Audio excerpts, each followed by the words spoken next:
आपण ना फक्त नृत्य याच्यावर बोलतोय म्हणजे डान्स. हं. याची खरी सुरुवात झाली, गाणी पण बनतात ना, येस.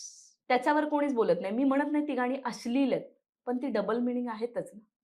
मग जर फक्त गाणीच त्या स्वरूपात नसतील, कारण गाण्यांवर डान्स केला जातो. एक्झॅक्टली. जसं गाणं तसा डान्स.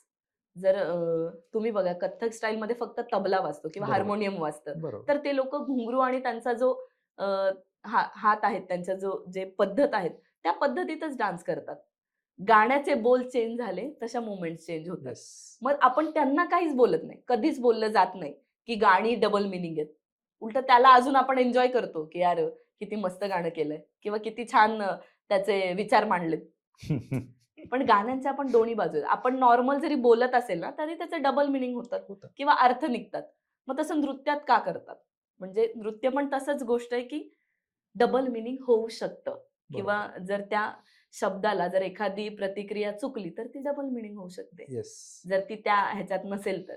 मला असं वाटतं, की लोकांची मेंटॅलिटी खरं चेंज झाली पाहिजे या गोष्टीतनं बघण्याची, की जशी गाणी बनतात, तसाच डान्स बनतो. येस. जर याच्याकडे पण लक्ष जाणं खूप खूप गरजेचं आहे. गरजेचं आहे. कारण ज्यावेळेस एक लेखक लिहीत असतो, त्याचा माइंडसेट कदाचित खूप वेगळा असेल. पण तिसरा व्यक्ती घेणारा खूप वेगळा असेल. एखाद्या लेखकाची खरंच मानसिकता नसेल ती, की बाबा ह्याचं डबल मीनिंग व्हावं. पण लोकं काढत असतील तर? बरोबर. तो निघतोयच आहे ना. मग ते येस. फक्त नृत्याबाबतीतच नाही, मला असं वाटतं, की डान्स बाबतीत पण त्या गोष्टी होतात. जसं गाणं असेल किंवा जसं डबल मीनिंग निघतं, तसं डान्समध्ये पण होऊ शकतं.